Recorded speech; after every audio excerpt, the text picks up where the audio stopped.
Midrash Tehillim, Vivakesh at Liros Pnei Shechinah ba'olam hazeh, Asoik b'Torah Eretz Yisrael. This is what Rabbi Yossi told his son, Shlomo. If you'd like to see the face of the Shechinah in this world, who wouldn't? Asoik b'Torah Eretz Yisrael. Shenema Dishu Hashem b'Uzeh. So, if we're learning Torah in Eretz Yisrael, and we are not beholding the face of the Shechinah in this world, that indicates, I think, one of three things. Either we don't know what it means to be Isaac Torah, or we don't know what it means to be Bereishis Yisrael, or perhaps we don't know what it means to be Bnei Shechinah. Maybe we really are seeing the Bnei Shechinah. It's a possibility. But I think that we can put this as a kind of, if not quite goal, but at least a guiding goal. Meaning, even if we don't expect to actually reach it, we just think about how is Isaac Torah and Eretz Yisrael lead to Riyas Pnei Shechinah, and consider what we need to do to attain that. Now, lest you say these are great madrigas, just because Yossi could say something to Shlomo. We're used to the idea that Tannaim want a higher madriga, and maybe perhaps we can't attain that madriga. But I want to argue that we today are it's demanded on us, incumbent on us, perhaps expected from us to become on the level of Tannaim. Can we get a Rambam?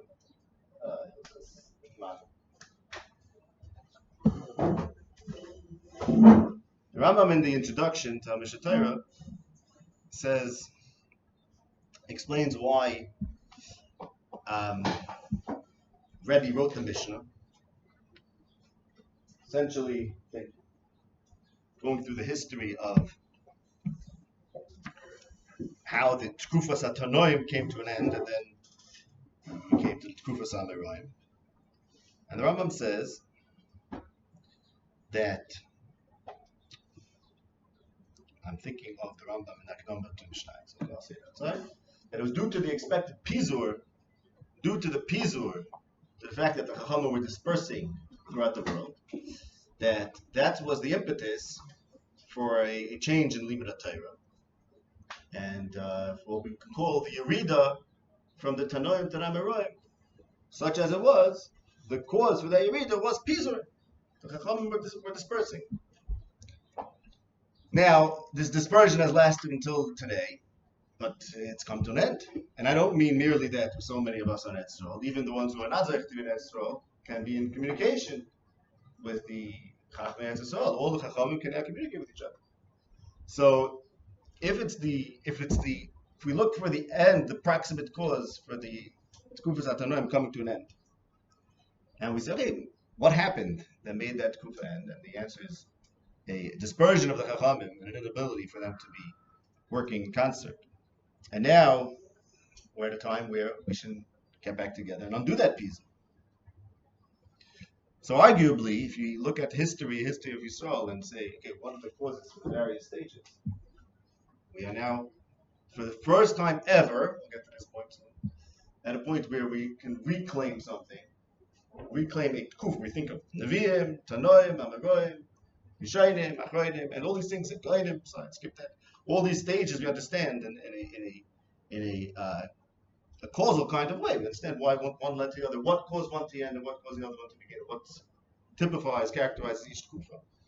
And now I maintain that we are, at least, it's incumbent upon us to reclaim the mile of the Tannaim. To be clear, which goes without saying, just want to be clear. I'm not saying we are Tannaim. I'm saying whatever it was that allowed Tannaim to be Tannaim, the conditions that allowed for that to develop, hold again today, and therefore we have to consider what does it take to be a Tannaim. This is the Rambam's take on Tannaim, the difference between Tannaim and Amoraim. This is just a little bit way of introduction, and then we'll get to the Guf Hashir.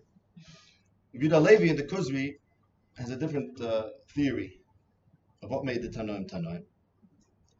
And that's their proximity and their connection with the mikdash. Yehuda Levi's opinion is that the Mishnah was written Baruch HaKodesh. Doik in the Kuzri, the Mishnah, not the Gemara. The Rambam in the Akdamat Pirush Mishnai says that the Gemara indicates that its author, the Ruach Elakim Kadishin Bey. Remarkable statement, which he says is because the Gemara is so Masudar, and he uses a term over there that Yehuda Levi the Kuzri uses for Mishnayos. Yehuda Levi says the Mishnayos, so Masudar, and the fact that there are no Sfeikis in Mishnayos. Everyone always knows. Shmuel knows, Yeshua knows Yechayev, and Bili knows Yepater. Rarely, Kemat, you have a time that says, I don't know.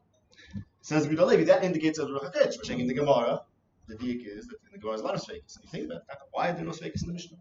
Remarkable thing.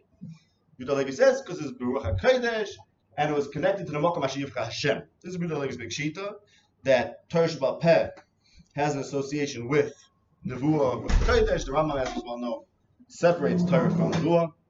And Yehuda Levi is telling the Tkufas at Tannaim, the midrash at Tannaim was based on the fact that they had an association with the mikdash. Now, what does it mean they had an association with the mikdash? The mikdash was charev for, we could say, 150 years before that, the Tkufas at Tannaim. If you call it Tkufas at Tannaim, let's say in Rava and Tabavel, however we define it.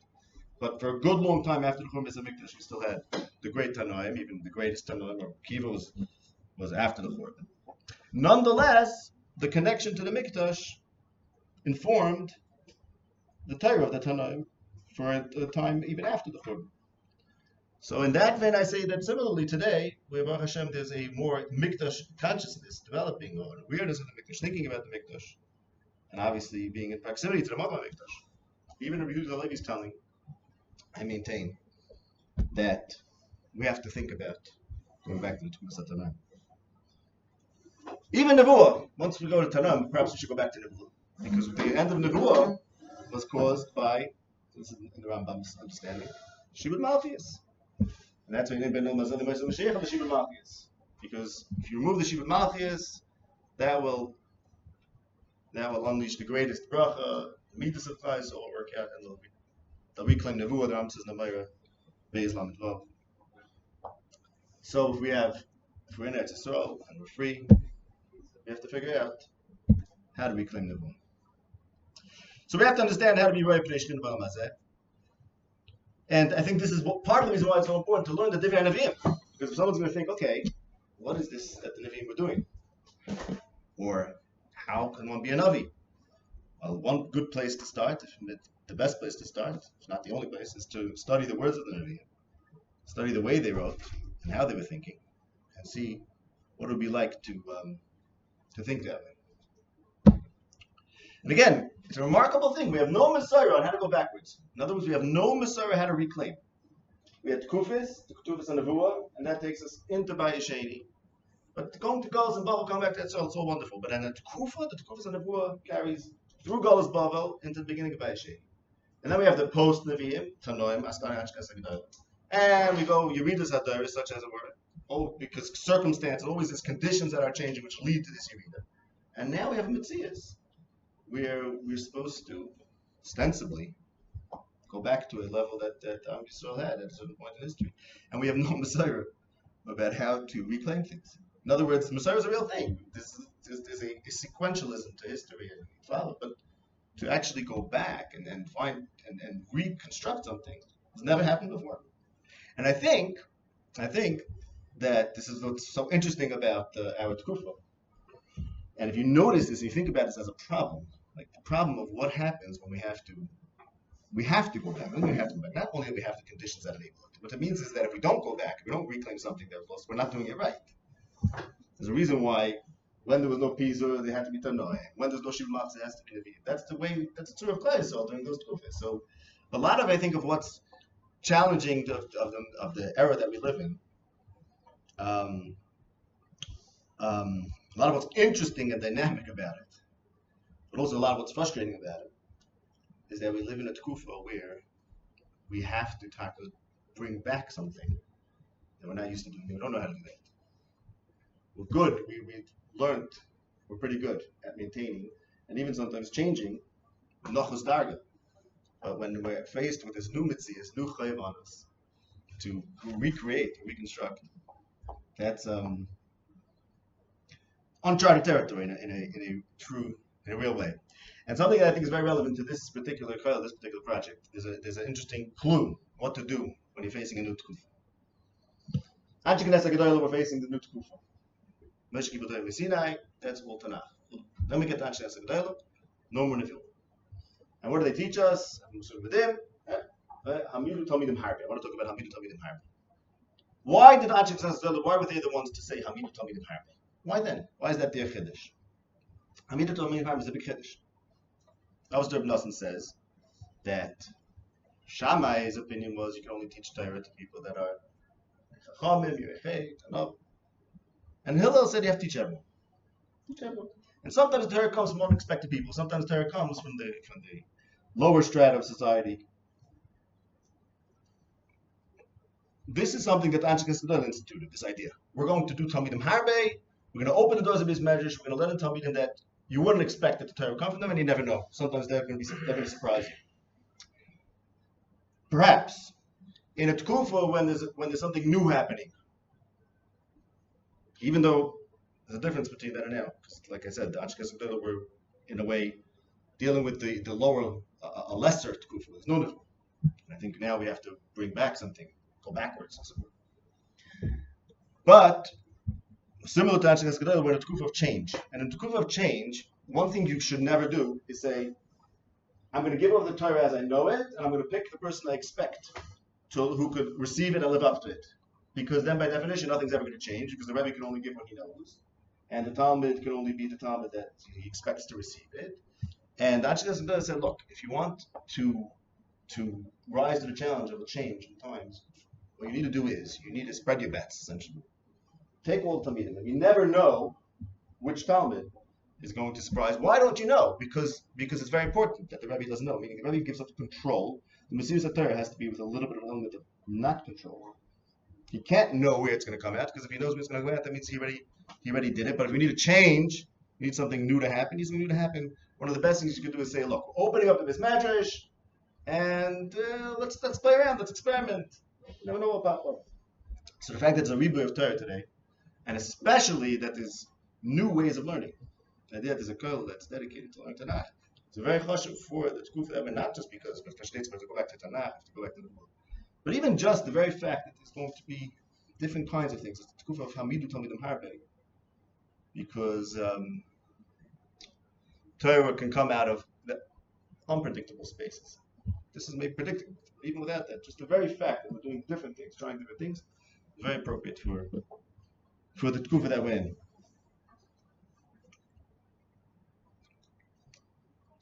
It's a tkufa of, it's an ace that we have to be pirates, spread out, try new things. I will mention, since we're talking about the nature of tkufa Tannaim, so we said the Rambam and Bida Levi, Chavis Avavas has a different hagdara for the Tannaim. He, I forgot what share it's in, but he goes through 10 levels of knowledge in Torah. And the way he defines the Tannaim is those who makabel the Torah v'shleimus from the Nevi'im. So the Tannaim are those who had the whole Torah.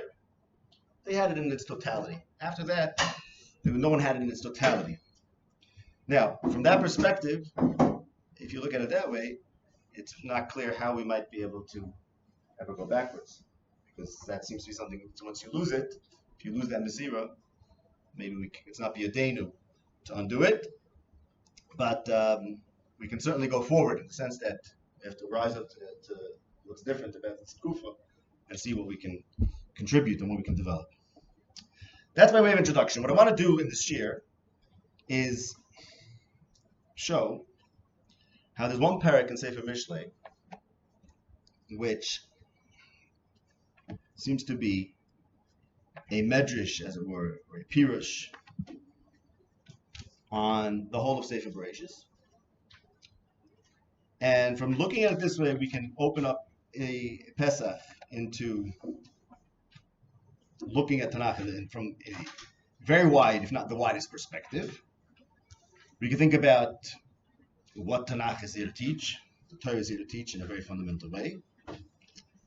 And another point that we'll get to is how to understand our history, the history of Am Yisrael, because Tanakh, besides being, it's very two things, right? It's very interesting. It's two things. So what's Tanakh? It's Torah, it's also history. So we're going to learn is that the history, our history of Am Yisrael, and existential questions of the most greatest import are mitotol go together. And I'll raise a few points for further thinking. Interesting horse. So what I want to do is, what do we have? We have Mishlei Perek Aleph from us. Okay, well I want to first tell you about a different Perek, the Mishlei. The reason why we didn't print the notes for this other Perek that I want to tell you about is because everyone's familiar with this Perek. And after the last Perek in Mishlei, you're holding in front of you the first Perek, I'm going to look at the last Perek, which is Eishes Chayil Miyimtza. And what I discovered, and if I knew how I discovered, I would share with you. I don't really know how to go about this. So I'll just tell you what I discovered. I discovered that Eishes Chayil is systematically corresponding to, you can call it Shechinah, the whole Sefer Bereishis, from beginning to end, systematically. And I'll take you through. First, I'll take you through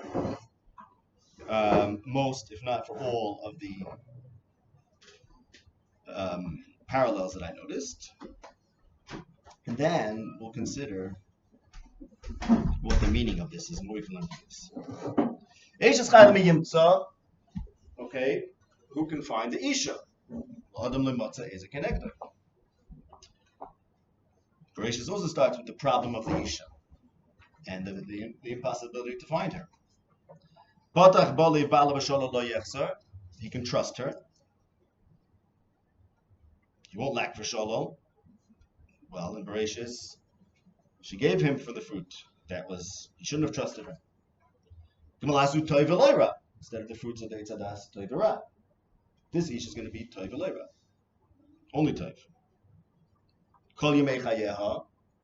Bereishis we have v'afar toichal kol yemei chayeha and mitzav v'tochalena kol yemei chayeha. Darsha tzemer ufishtim. You just have to go through Bereishis in order. Tzemer ufishtim. Kain and Hevel. Hevel's already tzayim and pishtim, and Hevel Kain brought his carbon pishtim. And another thing we're going to see from doing this, which I'm sure you've discovered this already, that when you look at Tanach, all of a sudden you understand midrashim, and the midrashim are always going from Tanach. Kemat. There may be some times where there's independent besides, but a lot fewer times than people think. Do you have to say, oh, the Chazal, that's a Mussar, that's something. More often than not, you'll find in like there's this example, completely unexpected places, that they're pointing at some hashva by saying, okay, now we see Dosh Tzemah Pishtim. If the whole Shechinah fits in, and we have Tzemah, then say Kain for Pishtim. Naturally. Okay, now we have a boat. Who's in a boat? Noach. Right? He has to feed all the animals. Now perhaps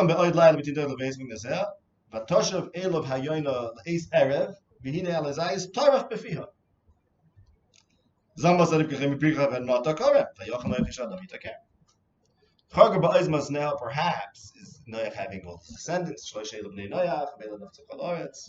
Right. Okay, I have nothing to say on Pesukim Tessa and Yud, and those are the only two Pesukim that I don't really, so it's interesting. Or maybe there's another one too, we'll see. Kappa Parasali Anu Vidash Chavim takes us to the beginning of Pashas Vayera, where we're taking care of the poor and the impoverished that are for the the guests. This is Sarah, who's standing Pesach Ha'il, and she has white hair. She's old.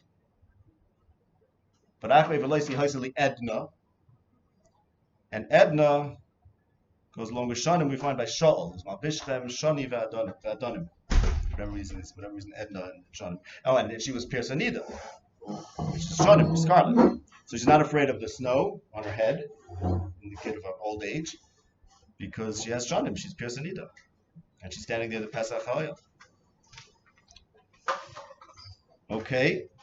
We'll go to Pasuk, the next, the one that starts. Non Noda B'Shem Bala. Avram makes a Mishteh Gadol. Oh, and she says, Kol Hashem Yitzchak Li. Everyone's going to hear about this. B'Shivtoim Zignaretz. He makes a Mishteh Gadol. All the people over there. Oizvad Levush Matizli Machrain. Sarah dies from laughing. I mean, not from laughing, from crying at the news of Yitzchak. Tislak Li Machrain brings us to Vayuchai Sarah, associated with Yitzchak. Sarah's last day. Pia Basa B'Cham says Shechinah is obviously Rivka. That's it. She talks, she's wise, and she's mishmishin, and she does chesed. She is Sophia Halichas Besa, Vatera Rivka that Yitzchak calls Esav, and she says she instead manages the goings on in her house. V'lechem atzos loy soichel. She gives Yaakov lechem, and Yitzchak says to him, "Mazeh miharta limtzoi b'ni." Kamu v'neva yashur b'alavai halala. She told her son, "You have to run away." And Yitzchak says, "That's a great idea. I'm going to go tell Yaakov the same thing." Everyone's getting on her side. Rab is Banasas Uchayil. Now we have Yaakov marrying more than one Isha. Vat Olis Al Kulon. We're going to get to say that for the end. That's a midrash. This brings us to Yosef. With Chen and Yofi. He's the Yefei Toya Yefei Mara, the only man so described. And he said, "As Alakim Ani Yore." He announced at a turning point in the drama with the Achim, he said, "Salakim ani yore." I think we could associate this with the last words of Yaakov in his meeting with Yosef. So yet something special is given to Yosef. It was taken miyad ha'emori, and this is Tanu Lam Yipri Yadeha. Let me tell you about all this. Sefer Yasha is obscure midrash, whatever provenance it may be. It tells us the name of Bashua, Eshes Yehuda. And her name was Ayin, going to Sefer Yasha. Ayin Lamed Yutov. I don't know if it's Olis or Elit, but that was her name. Where do you get the name of Bashua, Eshes Yehuda was Olis? If you're going through Eretz Yisrael, you expect that Olis al Kulana, which by the way you have. Yaakov said Alai Hayu Kulana. That also corresponds here in the sequence. Alai Hayu Kulana and Banasada Alei Shur. But Olis fits in right here. There's another woman, another important woman who goes anonymous in Sefer Bereishis. Let's put it together here now. Her name is Olis. Okay. What does it say about Mishlei? What does it say about Bereishis? What does it say about having Tanach? Now we all know the Gemara in Tannaim says, and the way nothing in Nevi'im Meksumim that's not alluded to in the Torah, hinted at in the Torah. And I think, speaking for myself, and probably for all of us, the way we tend to think about that from hearing that as children is that the Torah is so amazing, so Shechinah, that the Torah contains hints for things that are not in the Torah. It's nothing to do with the Torah, it's Nevi'im Meksumim, but nonetheless, the Torah contains allusions to these things that are not Torah. But if you turn it the other way around and think about it as from the perspective of what does it say about Nevi'im and Ksuvim, instead of thinking, oh, this says the Torah is so amazing, the Torah could have allusions to Nevi'im and Ksuvim. No. Really, you could read the Gemara as the Gemara is saying that Nevi'im or Ksuvim are nothing more than an explication of the Torah. If Leka Miti the Nevi'im Ksuvim means a Bereishis, does that say something about the godless of the Torah? Or does it say something about the godless of the Nevi'im Ksuvim, or what they were doing? Which is that they were the best learners of Torah. And that raises the question, is that what it means to be a Navi? Does it mean to be a Navi someone who could learn the Torah in a certain way? Or perhaps, is that just the way of the Nevi'im wrote, but not the essence of the Nevi'im? I leave that as an open question. I don't have any clear opinion on this, but I want to be aware that when you think about the fact that the Nevi'im Ksuvim are talking to the Torah, and nothing that they say is not talking to the Torah, and that's something that when you learn Tanach, and I say it's from our own experience, you see that there's some questions. Everything in the Nevi'im Ksuvim, and this is a great example. You say Eish Chaz is something, and nothing in the Nevi'im Ksuvim is something. Where's Eish Chaz? It's actually somewhat like Bereishis for a certain theme. The theme of Isha, and some of that theme took a detour into Leach and kind of Havel, but it ends off with Yosef, who's a man, but he's Yefei Toya Yefei Mara, and he has Exenis Pasim. The only other person who works Exenis Pasim Tanach is a princess, is Tamar, the daughter of David. So Yosef occupies an interesting position in this Ishvi Isha conflict or issue, which Bereishis starts with. And this is essentially a midrash on Bereishis. I want to talk about what does it mean, what does it tell us about Bereishis.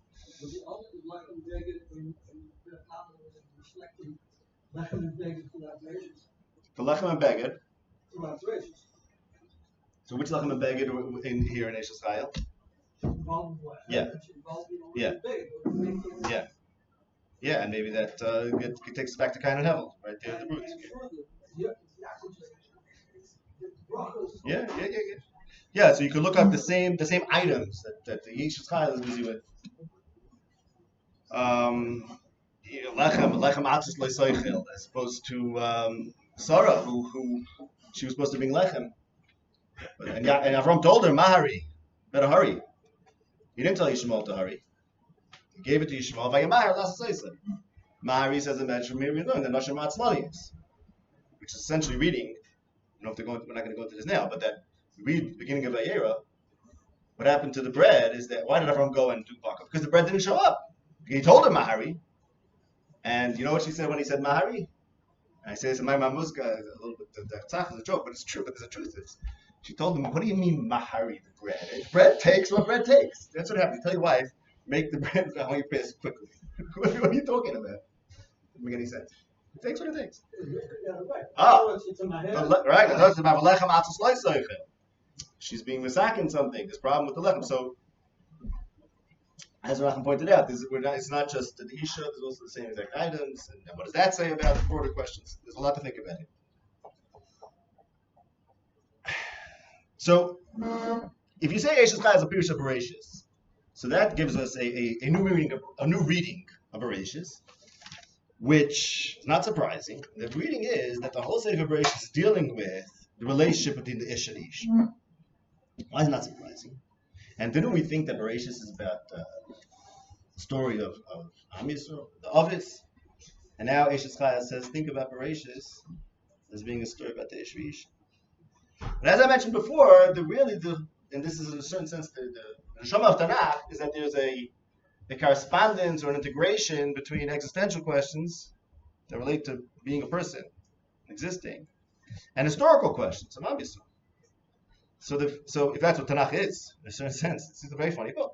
You're teaching me Chachma, or you're teaching me events. The two things go together.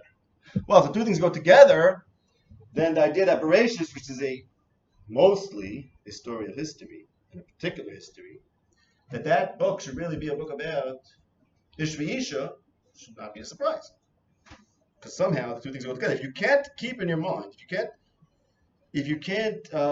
keep in your mind two things at the same time, questions that are fundamental and absolute and eternal, and questions about the nature of Yisrael and its history, then you're never going to understand Tanakh. Nor will you understand really what is obligated on us as a people within history in light of the Torah. And what is the most existential question? If you read Bereishis, okay, what is the core issue of Bereishis? Well, you go back to Parshas Bereishis. Everything is Toiv. That's Bereishis Parak Aleph. Bereishis Parak Beis, Loi Toiv Eyoson Levad. There's some issue with the Toiv. And the issue with the Toiv is we need the man not to be Levadai. Along comes the Isha, and then next thing you know, there's Eitzadas Toiv Verak. So that the Isha is the real subject of Bereishis, that the relationship between the Ish and Isha is the real subject of Bereishis. It's not a surprise. Because you say, well, Hashem made a world that's Toiv, but there's a certain element that's like Toiv. And that's supposed to be fixed by the Isha, who's supposed to be Gamalasu Toiv Eloira, one would think, one would expect. And didn't. So then that should be the fundamental sugya that Bereishis is coming to deal with. Not surprising. That's this fundamental issue of humanity. It's Greg Beis and Gimel Bereishis. Humans are supposed to realize the type of the world, and that is something it's crucially connected with the Isha, who doesn't quite live up to what's expected from her. So we're still waiting for the Miyim to finish the Chai. Agav, Stam, everything's a Eishes Chai Friday night, and I think most people do. And another read on this is that the Tnula Mipriya Deha, well, what's the Priya Deha in Eishes Chai? Mipricha Peh not a Karen. The Isha, she planted a Karen. So if you're going to give her Mipriya Deha, it means you're going to give her some wine. So this is a Haggadama to giving Kiddush wine to the wife. Tnula Mipriya Deha. And going back to Bereishis, where according to Amad Amar, it was Yayin, and she gave him Sachta Nov and Benasan Loyer. I think it was both. She gave Batita and Gamli Isha. No. Tnula, we have to fix this. And the way we fix it is Yayin of Friday night, the Arizal says, and it's really, well, you understand what things Arizal say, it's traditional maker a lot of times. They should have waited till Friday night. The whole affair was it didn't wait till Friday night. because it's Kiddush wine. It's yain. So yain is for Friday night. All of it was, you have to wait till the end of the day of Yom Shish. So then Neishas Chayil, there is the taking of that problem. The problem that the Isha started. So what's the issue? What's the issue of Bereishis? Let's say, forget about the history now. What's the issue of Bereishis coming to answer? There's something called Taiv. Hashem made a world that's all Taiv. So it says Bereishis. And then we misunderstand that, or we corrupt that, and we come to Taiv Ra, and the Isha is at the center of all that. Kilu, as if you could say that, in as much as Mishlei tells us that's how we should read Bereishis, so the ikar subject of Bereishis is dealing with the problem of Isha. What do we mean dealing with the problem of Isha? I don't want to go into what that means. I want to just be aware of that, simply because we have to pick our focus here. But what it says in Bereishis, without going into why that's the case, what it says in Bereishis is that whether man can understand that the world is Taiv, which is what Bereishis Perek Aleph insists is exclusively Taiv, whether the man can understand that or not depends on the Isha. Without the Isha, he's like Taiv. With the Isha, he should theoretically be Taiv, but then he isn't. Then instead he gets Taiv around. Would you do the same thing as Adam not recognizing that the world is Taiv? Yeah, meaning it's the look. What I'm saying is that the fact that the Isha brought to Das Taiv is one way of ending the problem of like Taiv. Right? Like Taiv ends in either neutral or a fixed Taiv, or if there's a problem of some lack of Taiv. No surprise, at least. I'm not, without getting into the exact how it causes it, I'm just pointing out to a pattern. We start off with Kol Hashas Avine Taiv. We get to Loy Taiv, which is not the same thing as Ra, but it's like Taiv. Next thing you know is Taiv Ra. Question? Oh. No. I was just figuring out why you said first you were saying Loy Taiv, then you went to Ra. Yeah, because sequentially that's what happened, right? Bereishis Perek Aleph, everything is Taiv. And then, but there's one issue, like Taiv Yosem Levante. Okay, let's get an Isha, and theoretically, it should be Matzah Isha Matzah Taiv, like it says in Mishlei. But Mi Yimtza, and of course, the issue we can never find the Isha is a big sugya in Tanach. Again, why that's the case, I'm not going to go into that. But then, what Mishlei Perek, what this last Perek of Mishlei suggests is that the whole Sefer Bereishis is dealing with the same thing, and Yosef, who is this person who somehow combines Ishva Isha, as it were, because he's a little bit effeminate in certain ways, and he declares Isha Yos Hashem Yitzal, he's the solution.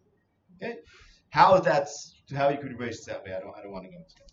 I just want to say that it's giving us a new reading to read Bereishis, as if the whole Torah is about the relationship between Ishva Isha. There's a remarkable statement which I was mechavan to this. Everyone knows that Rabbi Kiva said Shir Hashirim is Kodesh Kadashim. Mishnei Yadayim, everything is Kodesh, and Shir Hashirim is Kodesh Kadashim. So everyone reads that, and you always think, because it's a mashal for Allah between us and Hashem. But I once saw a letter from the Ramchal to a student of his who was asking him for some guidance in his engagement. I wasn't asking him how often he could call. I'm like, what kavan is that? I don't know. A couple of Kabbalah. So he told him, look, I can't write this stuff because this is Kodesh Kadashim. It's Kodesh Kadashim. What he means. So in other words, this is what it's at. That's what says in Bereishis. This relationship is where it's at. When we learn about Shlomo Melech and his Nashim, we have to understand this is what it's about. So really, you have to learn Bereishis in the context of Mishlei, and that's what it's all about. That's what the whole Torah is about. Yeah. It's where it can go either way. Yeah. Exactly. Yep. Right. So there's something that's amazing, but it can go either way, and it's also crucial. You can't ignore it. If you try to live without it, you're going to be light type. Try to live with it, you also have some issues, and that's what Mishlei is telling us Bereishis is about. And to that theme, then we have to look through the whole Bereishis in that theme. Now, in this light, from this perspective, you would say, like, what's the punchline of Sefer Bereishis? What's the climax of Sefer Bereishis? We'll go to the end of Sefer Bereishis, and we have a big chiddush in the sugya of Taiv Ra, major chiddush. Yosef says, "Atem chashavtem." This is in Perek Nun Pasuk Chaf Bereishis. Pashvaychi Atem chashavtem alay ro'a lekim chashav l'taiv. What man can think is evil, Elokim can make into Taiv. Murdik chiddush in the whole notion of Taiv Ra, that humans can be doing something and thinking it's Ra, and Hashem can take that and turn it into Taiv. So this is a whole new way of looking at Taiv Ra. It's a chiddush. That Hashem operates in ways that are beyond humans, even the humans who are His representatives on earth. These are not stam people. These are people that their story is the story of Hashem's Galus, but nonetheless, they're going to mean evil and Hashem is going to mean good. Torah is a lot more complicated. And what Bereishis, what Yosef, specifically, the Isha Yiras Hashem, alluded to in Mishlei, teaches us, is that he's a Yiras Hashem, and he knows that Torah is not what we think it is. You could think something is Ra, and it can turn into Torah. So if you read Bereishis as one unit, it's dealing with the problem that was brought to its crisis through the Isha, but really it's a problem that starts before the Isha. How is man going to know the Torah of Hashem? How is a man going to recognize the Torah without recognizing Ra? There's an issue here. The issue revolves around the Isha. Yosef's the progress in that issue happens through a particular history, a particular story, and that particular story leads to the climactic lesson about Torah. And I'm stressing this because getting back to that key point, which is very important, you want to learn Tanach properly. You have to think about two things at the same time. Ideas, pure ideas, but also how they play out in a story. And this is a good example of that. Learning Bereishis P, this Parak Mishlei brings that out. We're talking about a concept that's a static concept, a universal concept, but it also happens through a particular process in history. And that particular process revealed or brought out a new concept, a new hasaga about Torah. So before Yosef said this, everyone thought that if we think good, we'll see good. And if we think evil, we'll see evil. Comes Yosef and says, no, man can do evil and Hashem can take that. And that will be his means of making Torah. It's not an obvious idea at all. Maybe Hashem's means of making Torah are going to be good people. It's looking like that also. Here Yosef said, no, Torah is much more complicated than we thought. We can be operating Ra and Hashem operates Torah. And that is the climax of Bereishis. That is the lesson that we need to learn somehow about Torah, and the history of Bnei Yisrael brings that out. So, in other words, if you want to know, what is the history of Klal Yisrael about? At least, if we limit ourselves to say Bereishis in light of Mishlei, it's about bringing out and dealing with this issue of how is mankind going to be aware of the Torah of Hashem and not come to believe in Ra. Am Yisrael is the means by which this progresses, and the reason why this kind of revelation of Hashem progresses through Am Yisrael, at least partially, is because Am Yisrael himself cares a lot about Torah. So it's good for by us thinking about these things and understanding them that will know how to read it in times. And I bring this because I don't want to just talk about Tanach. Like I started at the beginning, I want really what we're trying to do is try to see the world and try to see our own history today, the way the Nevi'im. So I want to bring, that's why I'm stressing this point, that it's by thinking about these issues that Torah is about, and by looking at them within our history, that we could get into the ruach of Tanach. So now, that's what it says about Bereishis. What does it say about Mishlei? So as we said before, the idea that nothing in the Nevi'im Ksuvim is not Ramaz Torah suggests that we have to read the Nevi'im Ksuvim as a pirush on the Torah. And I want to go now to Mishlei Parak Aleph and show you some other points that suggest that Mishlei is dealing with Bereishis. If you're familiar with Mishlei, somewhat familiar with Mishlei, you'll know that Mishlei is very concerned with the Isha. So besides Isha, it's not a mitzvah. One of the major warnings in Sefer Mishlei, which is instruction to a son. It's like the instruction to a youth. The reason why Mishlei begins with the pasuk Mishlei Shlomo ben David Melech Yisrael. Why does it tell us he was ben David? Unlike, say, Shir Shir the Shlomo. Why does it say he was ben David? Because in the first 10 parak, but you could look even in pasuk Ches, in the parak that you're holding, Shema b'ni Mussar avicha. This is not just teaching. This is education of a youth. And not just education of a youth, it's education of a youth from his father. And that's explicit in Parak. Let's see. Dalet Pasuk Gimel, he says autobiographically, Kivein hayisi la'avi, rach v'yochid l'fnei imi. I was a young man. I was to my father and mother. Vayoreini vayomerli, and he taught me, and he said, Who taught me? David taught Shlomo. Shlomo is not teaching us Torah here. He's recording his own education as a young man. So Mishlei Shlomo ben David. This is the chinuch of a ben from his father, David. And a major teaching to the son is embrace Chachma and watch out from the Isha Zara, watch out from the Isha, and of course, Bereishis means the end of this. So one thing we have is a major focus on the Isha. I want you to take a look at. Let me introduce you to Mishlei a little bit. So we're holding Perek Aleph in front of us. We have the first pasuk, which is, let's call it the title. And then you have the next 5 psukim, which I want to read through those psukim, just give you a sense how to read the Mishlei. The next 5 psukim describe the purpose of the book. So let's read those psukim inside because there's something interesting about this psukim. The purpose of this book, Mishlei is L'das Chachma Mussar, Lo for this, Lahavin Imebino, Lokachas Mussar Haskell Tek Mishmisham, Loseisiv Sarmal Das Masim. And now I want to skip the next pasuk because I want to show you how it's out of place. Because the one after that goes Lahavin Mashalitz Livafam Gles. That makes perfect sense sequentially. But then in the middle we have pasuk Yishma Chacham B'Yosef Lakach B'Navatach Muziak, and that doesn't really fit in. Doesn't really fit in because the other pasuk was saying what the book is for, and then we throw in the middle a pasuk that doesn't match the pattern of la. For this. And it's just very different tone. It just tells us, by the way, the Chacham can hear it too. So I just want to show you how to read these psukim. Pasuk Beis tells us what the Sefer is going to accomplish. It's going to give you knowledge of Chacham and Mussar. Pasuk Gimel does the same thing. Lokachas Mussar Haskell. Okay, great. Pasuk Daled also tells you what the Sefer is going to accomplish. And what does Pasuk Daled say? If you're a Pesi, or if you're a Nar, this book is for you. So you get up to pasuk Daled and you say, okay, this is for Pesi and I don't need it. No, okay, wait. Yishma Chacham Yosef Lekach. The Chacham could also learn something from this, but the Chacham is not going to become a Chacham. He's not going to get Arma or Das. He already has a Chacham. Yosef Lekach, right? So that means there's 2 levels to Mishlei. One is the purpose of the book, because remember it would say it's Mishlei Shlomo ben David. It was given to a Nar who needed an education. He started off as a young man. But the pasuk, that interjectory pasuk, which I would put like in the parentheses, as it were. I actually was sorry to this because I saw one of the in a translation, a modern translation, they had it in parenthetical. That's a good shot.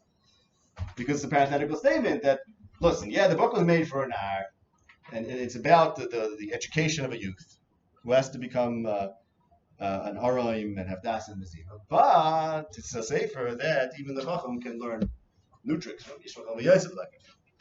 And then we go back to the purpose of the Sefer. Okay. And then we have an introductory statement. So the Sefer, in a sense, you can say starts with Pasuk Zayin, because now we finished telling you what the purpose of the Sefer is. And announces Yiras Hashem Bereishis Das. Okay. So, Yiras Hashem is what it's all about. The Sefer ends with Yiras Hashem, Isha Yiras Hashem Yitasalo. The Sefer announces what the Bereishis is. And it told us about Das, which have echoes of Bereishis. And the pursuit of Das, which is Das Tov, not Das Tov, but unfortunately ended Das Tov, and we need the Isha Yiras Hashem Yitasalo, because it's all about Yiras Hashem. Eventually we're going to get to the Yiras Hashem. Let me take a little further here. What's the first mashal in the Sefer? So let's read 2 more psukim. Shema b'ni Musa avicha v'al titashter sibech. Okay. Now we're addressing the son. This is what the book is. Mishlei Shlomo ben David, especially the first 10 parkings I mentioned, are clearly education to a youth. So what do we tell the youth? Listen to your father and mother. Why? So here's our first pure mashal, pasuk tes. Book of Mishlei. Ki livyas chein heim l'reshem. Something called a livyas chein. I don't know exactly what a livyas chein is. Let's call it, let's say, some sort of crown. Because we have further in Perek Gimel, we have something about in Perek Gimel, it says something about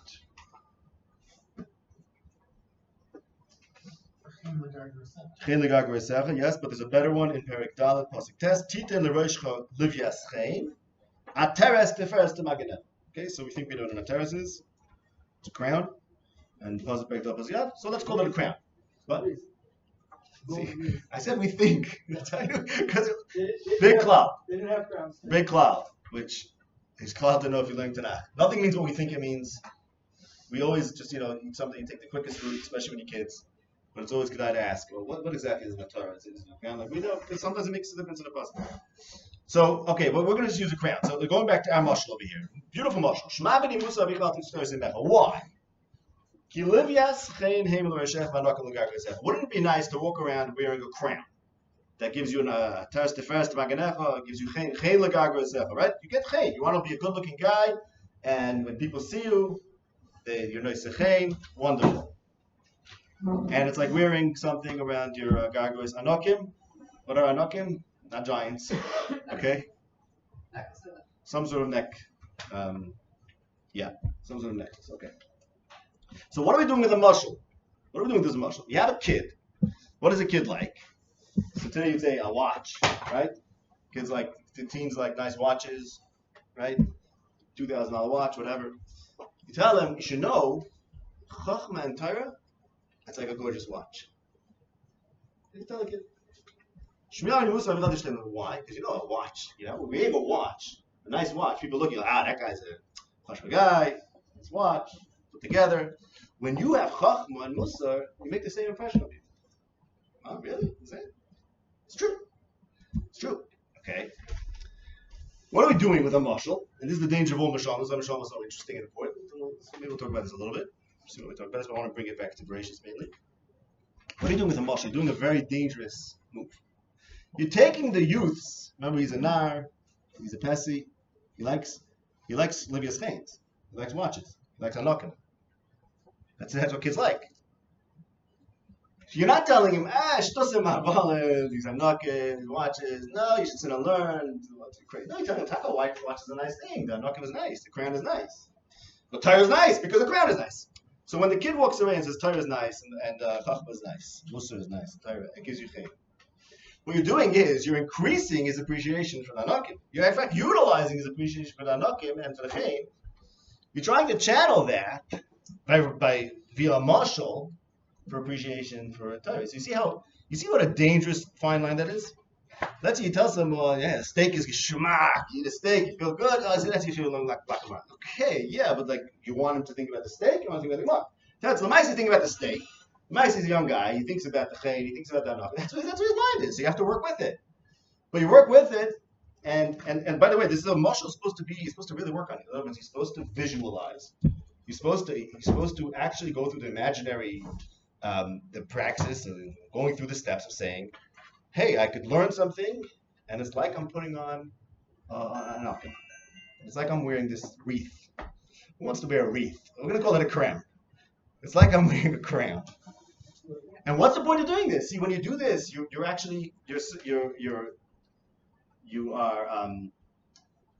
navigating your dimion, because the body doesn't want chachma. The body wants nice things. So you want to hijack the dimion in the service of the seichel, in his imagination.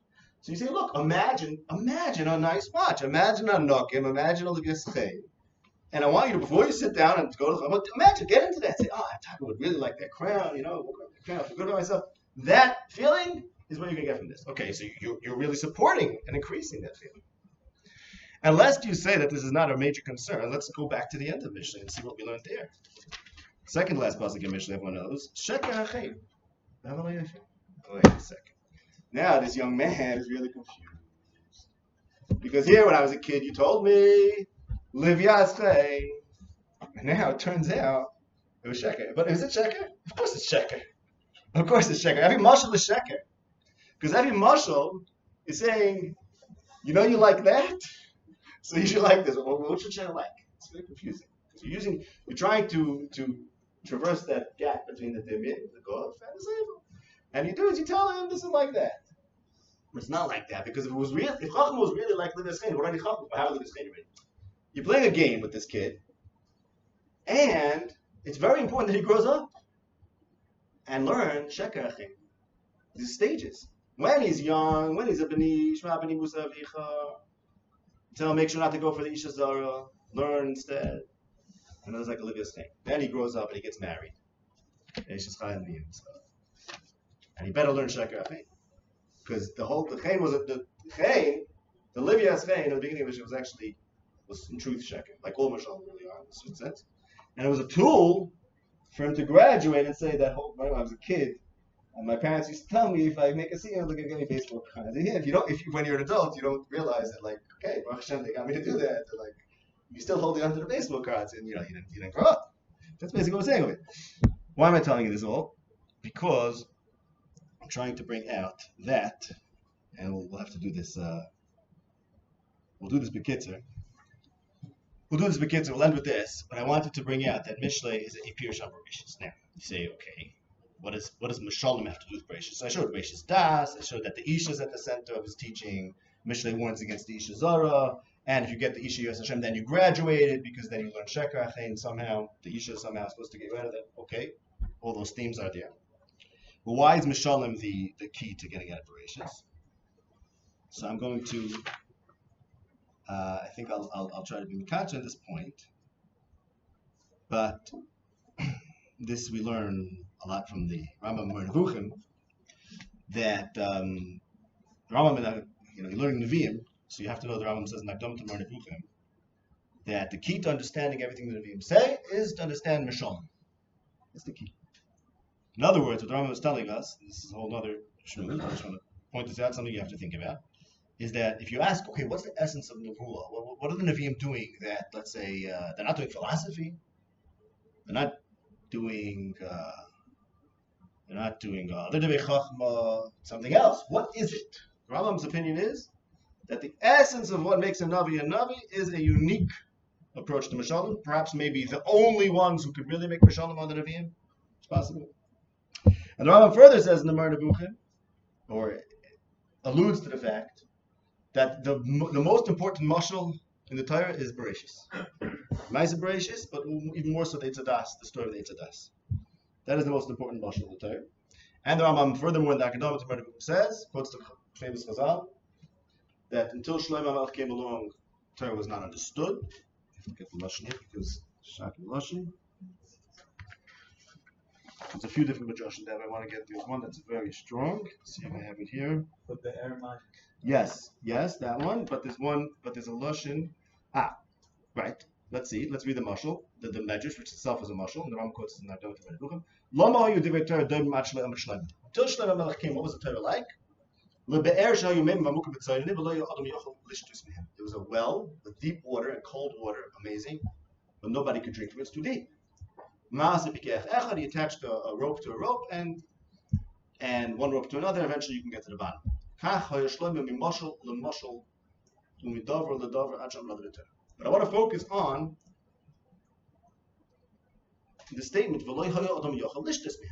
have to think about this. What the midrash is saying is that before Shlomo, no one understood what the Torah is about. See, that's the nipshah, right? Before in the bear, you can't drink from the bear until someone figures out how to reach it. So, similarly, before Shlomo HaMelech, people couldn't drink from the Torah. In other words, what the midrash is saying is that Misholim, and Mishlei obviously is the book of Misholim, is the key to unlocking the Torah. And if Bereishis is about Misholim, it's that's Torah.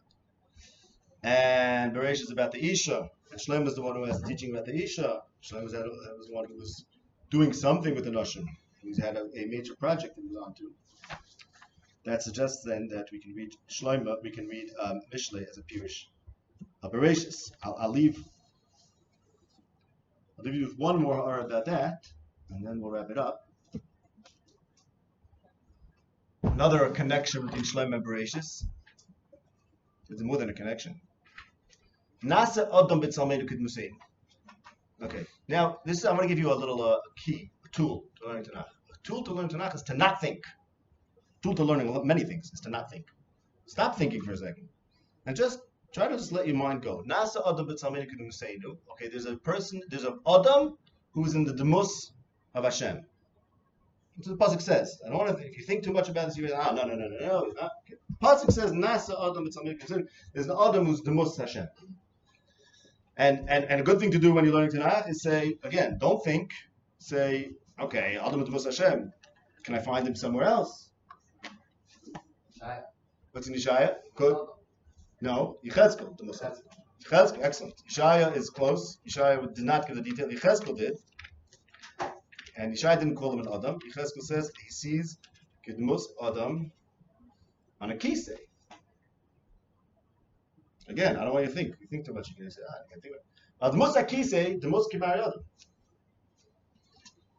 Okay, so that's another data point here. We have Demus on a kisei. And it's Demar Demus Hashem, right? Is there anyone else that's on a kisei? But Yeshu Shlomo kisei Hashem. So I'm telling this to you the long way. The short way is, it says in the Rekeach and others, by Taisis, Nasa Adam B'Tzamek B'Zenu, Nun, 50, Hasei is Gematria Shlomo, because as it alluded to in the Gemara Rosh Hashanah, Moshe Rabbeinu had 49 Sharabina, and Shlomo Melech had the 50. It doesn't say explicitly in the Gemara, but it's mashma in the Gemara Rosh Hashanah. So Nun, Hasei, Nasa Adam B'Tzamek B'Zenu, Nun is Chamishim, Hasei Shlomo. That's, like I said, that's a short way. Oh, beautiful remez. Okay, if you do the Gasayam, Shlomo Melech the animals, very nice. But the remez is the shortcut. But it's clear on the pasuk, because if there's an Adam who's Kidbuseinu, and there's a Demus on a Kisei, and we'll find one person who's sitting on that same Kisei, Al Kisei Hashem, then that's the person that who's sitting with Tzalmeinu. That happens to me, it's also the remez. And the Nun, the Chamishim Shayabina, and that's it. Okay.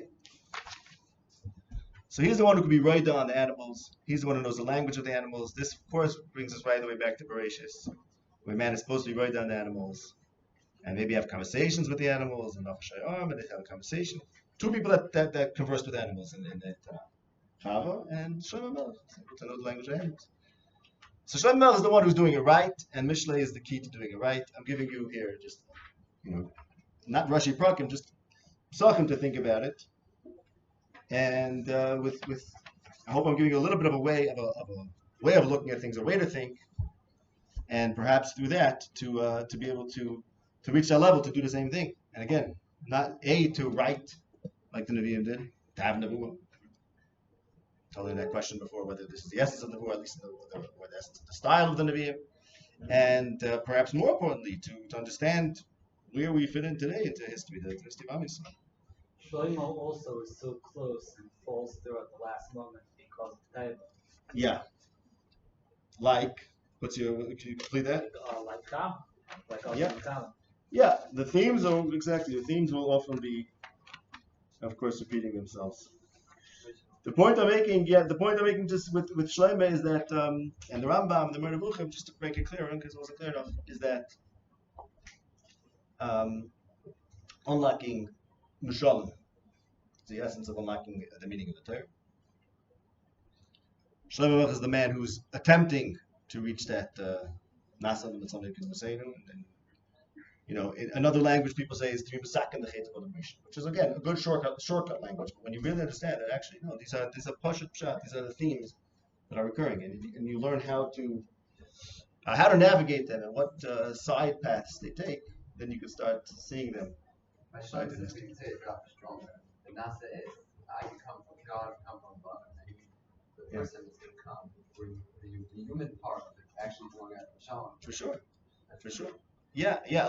Look. I mean, even Kid Museinu itself is a mashal, right? So the fact that the mashalim are important. Yes, there's such a thing as a person who's a mashal for Hashem. That's what the pasuk says. Kid Museinu, he's daimit Hashem. And then we get to the question of Shlomo as a moshel, and the moshel is as the person who wields the mashalim. This will take us further afield. L'ninenu, I just want to bring out, and we'll end with this point, that we see over here a reading of both Mishlei and Bereishis. And the tools that I perhaps take out of this is that looking for sometimes the largest perspective. I don't think this is the broadest way to read Tanach, but it's up there. We're used to the idea by now. I'm sure you've seen enough of parallels, words, but sometimes you have to even try to see the big picture. Who knows? What I do every Friday night when I say Shechinah, I think about it again. And some of them, the years and years, some of them are just recently, oh yeah, it's right there. It could be right there in front of us, and I suspect even those psukim that I couldn't account for probably exactly. But who knows what other broadest patterns there are that we're only scratching the surface, never undersell it.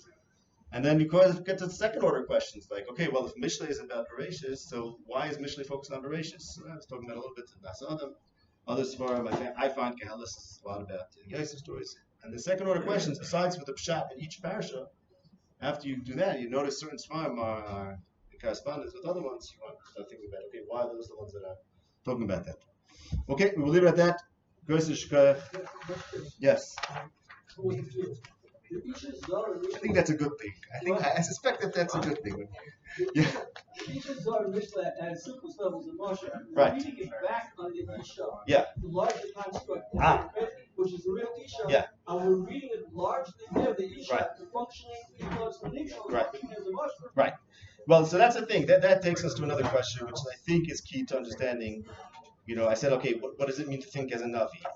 And Navim are very focused on the Shalom. I have a suspicion that we find,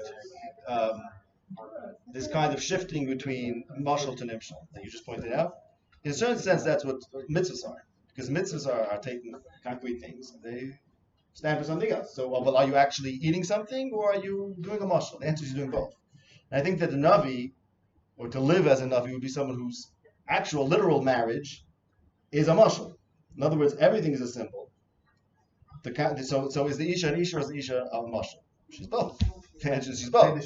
And you could take it on a low level. Okay, watch out for the Isha Zara. But if you want to exercise the dimion, like we say with Olivia Schein, right? You want to start imagining Olivia Schein and living that way. I think you're actually supposed to see it in your mind's eye, your imagination's eye. So similarly, you can live with your own achila, with your own isha, and say, "Oh, this is a portal to the nimshal." I think that's what it's. It's not just about interpreting the symbol; it's also living the symbol. So therefore, in that sense, I think there's supposed to be a kind of flipping between referent and the mashal. So that answer. So, Pirush is to read it as a mushal, but not as an allegory, as a concrete thing. Yes, exactly, exactly. Because life is full of concrete things. Yeah. So Alice is really well. Oh no, I just found Kahalas is talking to the Yosef story a lot. That's what I found. Yosef, yeah.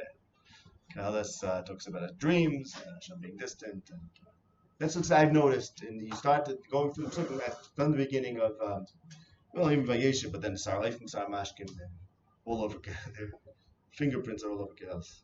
What's your gather for making connections, like, meaning a lot of times they actually seem very apparent, Right. like how you Right. laid it out, but like something like, Yeah. not in any attacking way, like No, sure. tasty. It's a very good question. So I can say for myself that, first of all, the ones that I focus on usually are compelling. Now, what makes them compelling, let's say in this case, what makes compelling is the fact that it was consecutive, one pasuk after the other, right? I think everyone would agree over here that this is a true discovery that Nish's violence in correspondence with Bereishis. I think definitely if you look back, you'll probably, if you hazard think about it, I think you'll agree. Linguistic and contextuality is more compelling. Which ones? Linguistic and contextuality is more compelling. Yeah, exactly. Yeah, in general. Question is if you So- would pet your house on it. What's that? The question is if you would pet your house on it. Well, look, that's too high of a standard, right? I mean, no, it's not a fair standard, right? It's an inside joke. Okay, fine, but that's too high of a standard. I think that, like in every area of limud, you want it to be compelling. I don't think there's any mitzvah to accept something that's not compelling. And what can make it compelling is either this kind of a great number of parallels, or when you notice something, you suspect something, and then okay, let's learn the parsha in that light. Let's see what happens when we get to the next pasuk. What I find in my chumishim is that once I discover a parsha that parallels, all of a sudden when I get to the next pasuk in Parshas Vayechi, I'm looking back there, and hey, look, the next pasuk actually has that word in there. So usually they grow. If they don't grow, if they don't build, then sure. And of course you have to remember. Also, you expect it to be parallel because like we do. Because yeah, exactly. No, you have to remember something, and this is a very important thing to keep in mind. Tanach has to do two things. It has to teaching us something. We have to know how to read it. It also has to have done a good job of making its point clear. If you say, well, yesh loimer that this is the connection, okay, maybe, but isn't the text supposed to be teaching you something? You have to have a theory about how the book did its mission, how the writer did his mission of teaching you something. If I write a word and you say, well, maybe he means gematria plus bash plus this plus that, and yeah, maybe I do, but I did a bad job because it's my job as a writer to make sure that my message comes through. So to find things that are not compelling is itself a pircha. Wouldn't because generally the Torah can write things in a way that is compelling. But you have to keep it in mind, like always, like in learning Gemara, like Allah, you have a svara. You have to be able to hold it and see what happens. And the third thing I'll say is once, that was the only once that I made a prediction. I said, if my theory is right, the word Nicola should appear in the context of Mayav. Yeah, the knuckles always been Sure, of course. So I didn't know when I made the prediction, though. The question also who's the burden of proof on it. Your theory is Yeah. this is the way that Torah is read, so it's much easier when you take. Correct. But it appears Correct. that There's there- something Correct. has to be addressed at the core. Absolutely, and that's something that you have to reach a conclusion by learning it. And That's the the more you basis learn of how it, midrash works. the more you'll see it. It's the basis of how Yeah. midrash works in terms of like even Sure. in that case. What? Even in that case, that's the basis of how midrash works. Yeah. As someone who's more familiar with the style of Friedman is gonna see so much more things. What That's might be true. compelling to one person, someone who's 100%, and even but I will say this: even things that I do find compelling, it takes time of that style of living until you notice them, until you find them compelling. Like this, well, this is an extreme case. There are cases where I'll consider compelling because I'm seeing it in the whole bigger structure, and that there's nothing to do about it. There's no shortcut there. You have to spend the time, and like I said, when you hear things that you're not sure about, so you accept them and put them aside. the DMX. How do we become Tannaim again? To who? None. Oh, how do we become Tannaim? Well, we learn Tanach. Like Tannaim learn Tanach. Yeah. Good question. They're saying sometimes ideas that you're saying you find in a pasuk, you want to find it playing out like in history. That's what the Mixurim are doing. Yeah, I'm So saying that you're seeing those ideas playing themselves out, or Exactly. they're like explaining them. playing themselves out. I think. In other words, this let's say pick on that example. Yosef is saying a chiddush in the ways of Hashem, the Darchei Hashem, right? He's saying a chiddush in the ways of Hashem. You can pose it as a question: does Hashem not sometimes take human actions that were meant to be evil and turn them into good? You can hear both sides, right? Again, like I said before, especially we're talking about people that represent Hashem on earth, right? Random people, they don't count. Fine. But these are people that represent Hashem and they meant evil, and Hashem is going to dafka utilize them for good. Is that something that happens to them? So, Kamash Mon Yosef, yes, it does. Okay. And by the way, he starts a Sachs Alikimani. If man would be like God, then there wouldn't be this kind of distance between man and God. Yosef stands for the fact that Hashem is distant. So we could mean good, evil, and he means good. I'm not good. We and God are not alike, not the same. The Nevi'im always stand for the fact that no, we represent Hashem fully. Two different shoes.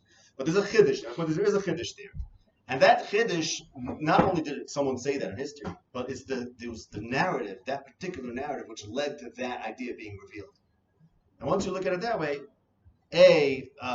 maybe we need to live that narrative. Maybe that narrative had to happen for someone to notice that. But even a deeper, stronger version would be to say, well, maybe Hashem changes his anhaga, and he got to that point where he's going to be like that way. Through the story of Yosef and the brothers, that reveals and brings out to reality a new kind of anhaga. So that's a sense in which Tanakh is going to combine narrative and theology.